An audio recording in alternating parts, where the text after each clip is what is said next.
breakout session that some of you guys may have read, but there are some things that we want to highlight, and that's for listening as a facilitator and as pretty much the model of the leader of the group.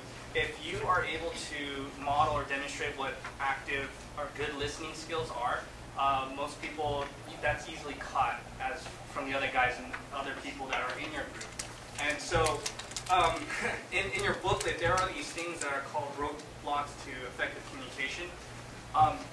One thing that I did when I was going through this, or when we were typing this out, I had to sit with myself and say, do I do these inadvertently, or do I jump the gun, or do I kind of play these out in the types of conversations that I carry on with people, especially the more deeper and meaningful conversations. And it would always be good to kind of just evaluate yourself, and even after sessions as a facilitator, to be aware of the EGA factor, the extra grace factors as within us as the leaders too, and to help continue to draw out that life that Billy was talking about.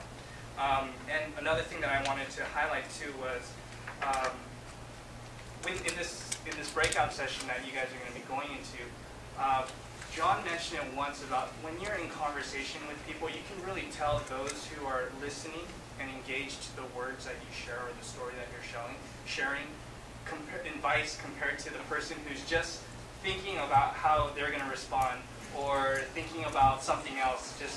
And you could really discern that. And so the funny thing is, if you can discern that, everyone can too when you're listening or when stories are being shared. And so as a facilitator, a lot of times that you may be aware of other people doing that, and that might have to be brought up within a group dynamics or a session.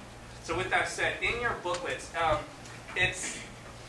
the responses are generic, cheesy responses, but the idea is the steps to go through. And so what we want to do is we're going to give you about like 10 minutes or 10 to 15 minutes to just go with a partner, the person right next to you, and just share. Sorry, what was the story we were going to share on this? Oh yeah, what is a good or bad experience in your life? We're not talking embarrassing unless it is. What is a good or bad experience that you felt has defined your life? Is that good? What is a good or bad experience that you feel has defined your life? Maybe has made a partially of who you are today. So if you guys can share a story, 10 to 15 minutes, and then just go through that. Try to flip, if you have enough time, one person listen, one person speak, and then if you have enough time to flip the roles. And then we're going to get